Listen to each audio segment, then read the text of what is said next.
Someone is going to watch this video and say, you're not really sober if you're on medication. You're just trading one drug for another. I want to talk to you about that because that belief, that one idea, is doing real damage, not just to people trying to get well, to entire families, to the whole conversation about what recovery is actually supposed to look like. This is episode 3 of Routes to Recovery. Today, medication assisted treatment, what it actually is, what the science actually says, and why the stigma around it may be the most dangerous thing standing between someone and the help that they need. If you haven't seen the first 2 episodes of this series, here's where we've been. Episode 1 was about the 12 steps, why they work for millions of people, and why they don't work for everyone. And that's not a character flaw. That's just reality. Episode 2 was about smart recovery, a science-based secular framework, no higher power requirement, no steps, just tools built around what the evidence actually supports. Both of those routes exist without medication. Today's route involves it. And I want to say something clearly before we go any further. This series has never been about telling you which path is right. It's about showing you what exists, because the path that saves your life is the right one. Medication-assisted treatment, or MAT, is one of those paths. For a lot of people, it's the one that finally worked. And it's the most misunderstood one that we've covered yet. Let's name the thing directly. There's a belief in some recovery spaces, especially 12-step spaces, that if you're using medication to stay sober, you're not really sober, that it's cheating, that you haven't done the real work, that you're weak. I understand that belief and where it comes from. When the traditions behind the 12 steps were built, the medications we're talking about today didn't exist. The model was total abstinence. And for many people, that model is exactly what they needed. It still is. But here's what that belief looks like when it's applied to someone who needs a different tool. Someone walks into a meeting on Suboxone, 8 months clean from heroin, rebuilding their life, their job, their family, themselves. And they get told directly or subtly that they're not really in recovery, that they need to come off their medication to count. So they stop without medical supervision before they're ready. And some of them don't make it. That's not hypothetical. That's a documented pattern that addiction specialists have been fighting to change for years. The stigma around MAT isn't just uncomfortable, it's lethal. And the people spreading it aren't bad people. They found one way out, and they believe in it completely. There's something real in that. But there's a difference between sharing your path and telling someone else their path doesn't count. That difference matters. It matters in ways you can't always see from the outside. So, what is medication assisted treatment exactly? MAT uses FDA approved medications combined with counseling and behavioral support to treat substance use disorders, primarily opioid addiction, but also alcohol addiction. These medications aren't a replacement high. That's the part that gets lost in the trade in one drug for another argument. They're designed to reduce cravings, manage withdrawal, and stabilize brain chemistry so a person can actually do the work of recovery without being in a constant biological battle. There are three main medications you need to know about. I'm going to explain each one without the clinical language because the jargon around that gets dense pretty fast. The first is methadone. Methadone is an opioid, but a controlled one. It activates the same receptors in your brain that heroin and fentanyl does, but it does it slowly and steadily. No high, no rush. What it gives you is stability. It stops the acute withdrawal symptoms that make early recovery feel physically unbearable. It reduces the craving that pulls people back when everything else is quiet. It's been used since the 1970s. Decades of research is behind it. It requires daily clinic visits, at least at the start, which is both a safeguard and, for some people, a barrier. The second is buprenorphine, most commonly known as Suboxone. Suboxone is a partial opioid agonist. In plain language, it connects to the same receptors as heroin, but it only activates them partially. It blunts the craving without producing a meaningful high. Suboxone specifically combines buprenorphine with naltrexone, which is the overdose reversal drug, to prevent misuse. Here's what changes things.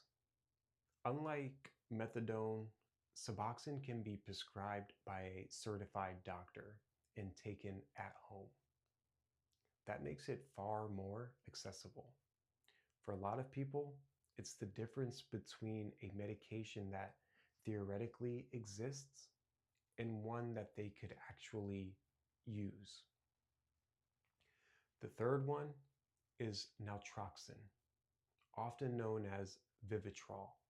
Naltrexone works differently from the first two. It's not an opioid at all. It's a blocker. It attaches to the opioid receptors in your brain and blocks them. So if you do use this, you feel nothing. No high, no reward signal. It removes the chemical incentive for using.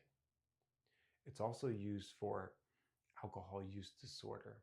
It reduces the pleasurable effects of drinking, which over time reduces the pull toward it. Naltrexone comes as a daily pill or a monthly injection, the Vivitrol shot. For people who struggle with daily medication routines, the shot changes the equation entirely. 3 medications, 3 completely different mechanisms, all FDA approved, all backed by significant research.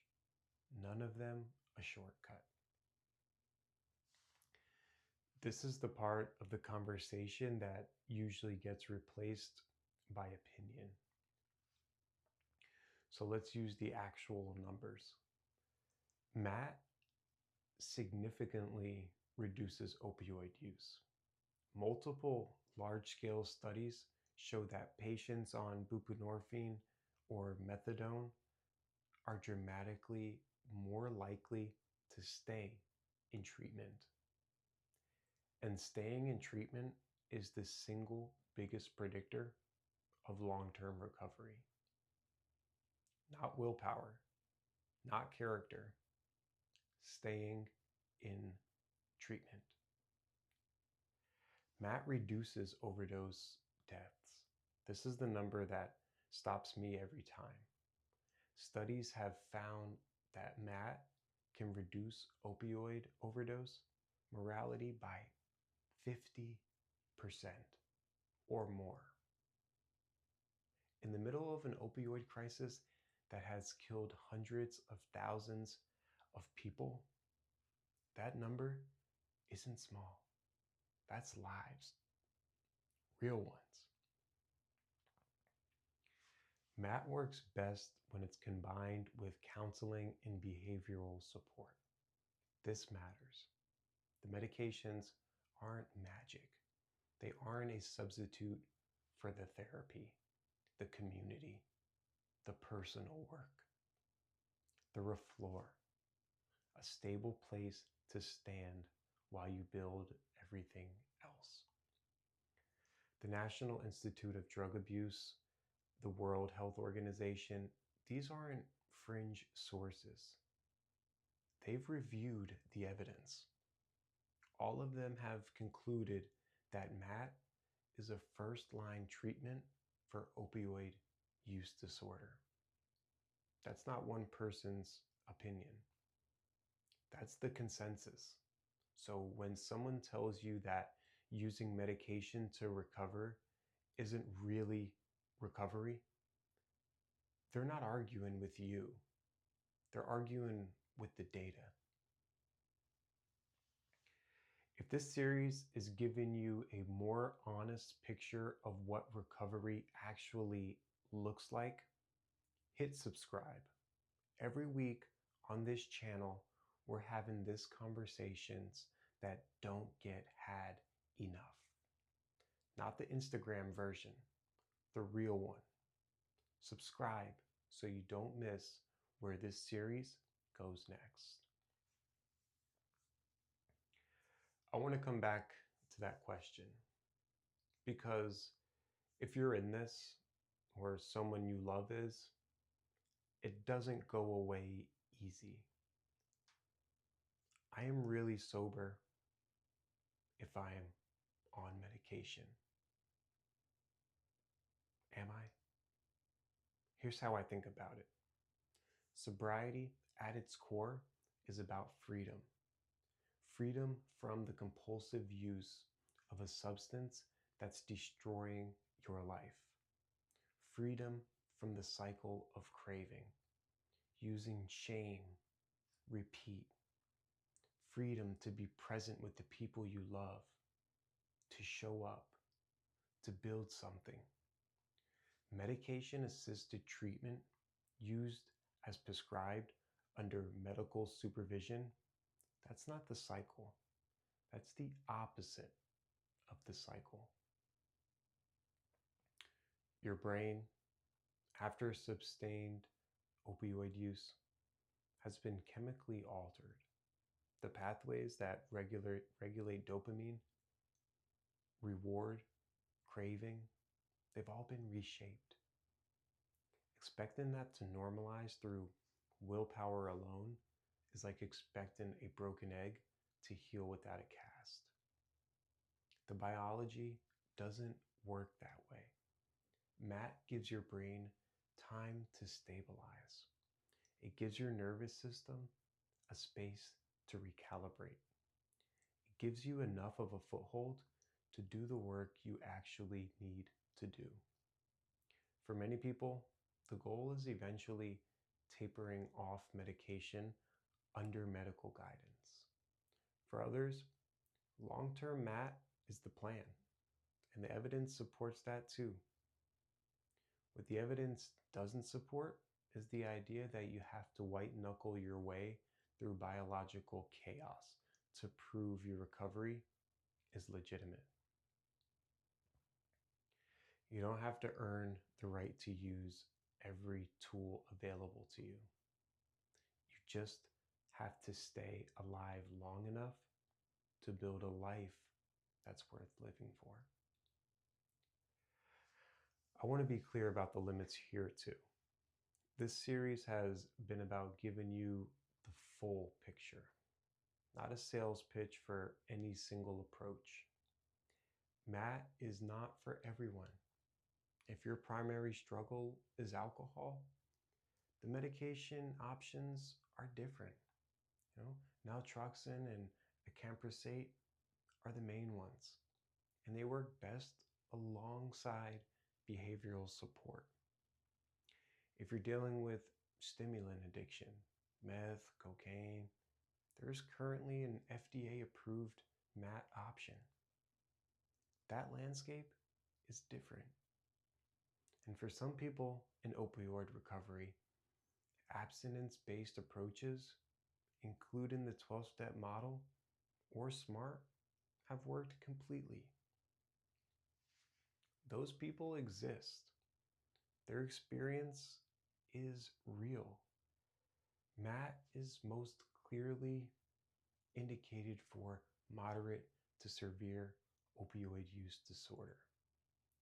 If you or someone you care about is in that category, if the withdrawal is severe, if abstinence-based attempts have repeatedly ended in relapse, if the risk of overdose is present, then MAT isn't just an option.